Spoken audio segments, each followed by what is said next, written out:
40 to 75% more water retained in your soil.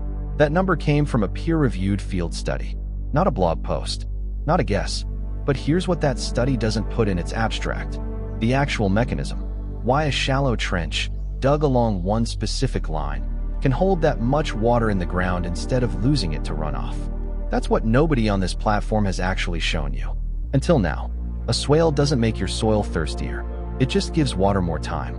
Here's why that's the only thing that actually matters.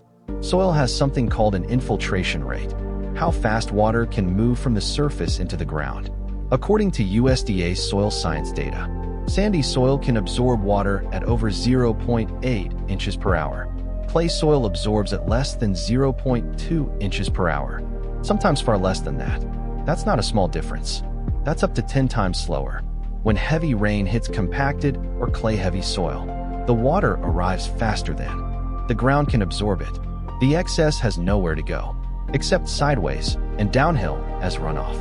A swale changes exactly one variable: time, by stopping water from running off and holding it in place along a level line.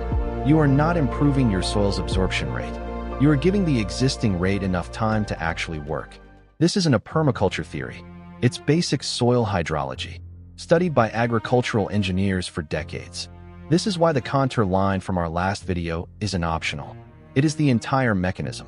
If a swale isn't level, if it tilts even slightly downhill in one direction, gravity takes over immediately. Water won't sit and soak. It will run to the lowest point in the channel and concentrate there.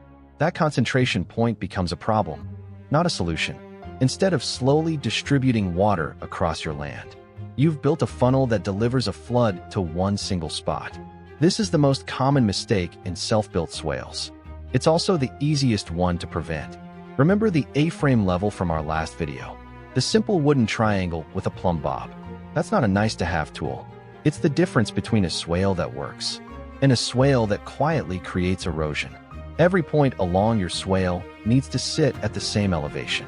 No exceptions. Here is the part almost nobody explains. Water in your swale isn't just moving straight down into the soil beneath it.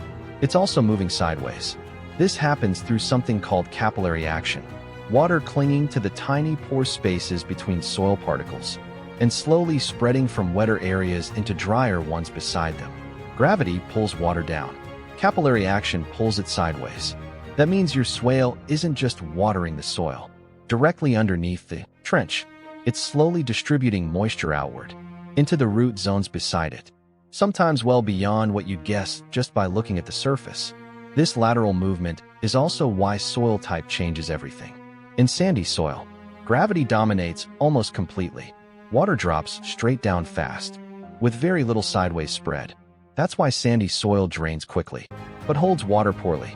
In clay soil, the tiny pore spaces slow gravity down. That gives capillary action more time to pull water sideways. But that same tightness is what made the surface resist absorbing the rain in the first place. This is the underground physics your swale is actually built on. Not magic, not folklore. Pore spaces, gravity, and time. If you've watched this far, you might already be thinking the obvious question: doesn't holding water in place just create waterlogging? Sometimes, if you build it wrong. The risk isn't the swale itself. It's spacing and soil type mismatch. In heavy clay soil that already drains slowly, swales spaced too closely together or built too deep can hold water on the surface longer than your plant's roots can tolerate. The fix isn't to avoid swales in clay soil. It's to space them further apart, keep them shallower, and pair them with raised planting mounds on the downhill side, so roots sit above the saturation zone, not inside it. In sandy soil, sand drains too fast for waterlogging to be a real risk, which is exactly why sandy soil needs swales the most. In the first place, the technique doesn't fail.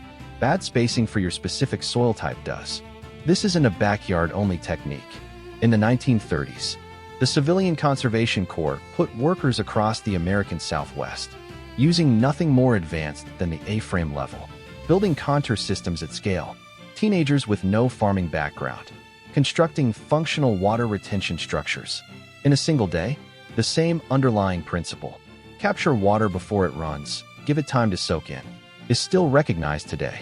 Contour farming remains an official soil conservation practice, certified by the USDA, used wherever low rainfall and compacted soil create the same fundamental problem. The Dust Bowl, the American Southwest, and your own backyard all share. The physics doesn't change based on scale. A swale across 100 acres and a swale across 10 feet of garden bed are obeying the exact same rules: gravity, pore space, and time. So here's the real answer to the question that opened this video. A swale doesn't create water. It doesn't make soil more absorbent. It just gives the ground enough time to do what it was always capable of doing. The question that should actually stick with you is this: what else on your land is failing? Not because the solution doesn't exist, but because it never got enough time to work.